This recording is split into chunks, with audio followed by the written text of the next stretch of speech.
The faces of those who've gone missing, We have dozens of cold cases.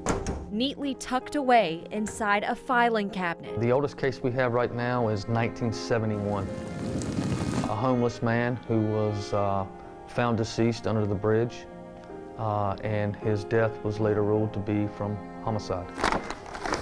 You have forgotten about them, but WPD homicide detective Lee Odom hasn't.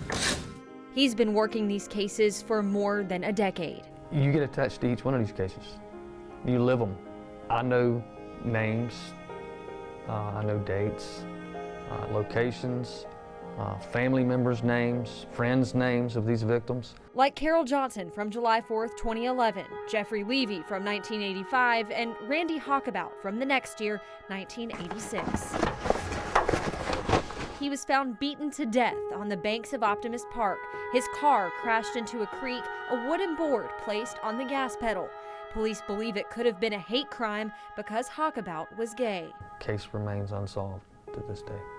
Odom says the majority of them will, because as time goes by, people forget, pass on, and leads grow cold. It really is painstaking. But for some, time can bring new details to light. The older the case, the more forensic opportunities we have based on the lack of testing available during that time.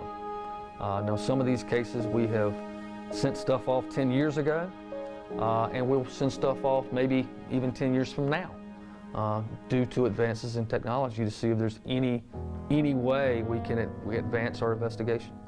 Right now, he says the murders of Allison Foy and Angela Rothen are at the top of his list, but he didn't say why. We analyze the solvability factors that exist within each case.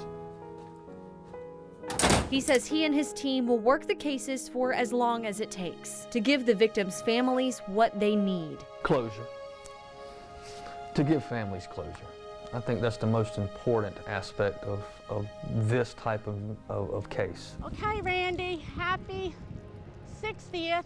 The investigation is nothing more than to give closure to the families that don't have answers. And that's the hardest part of this job, is dealing with families who've lost loved ones.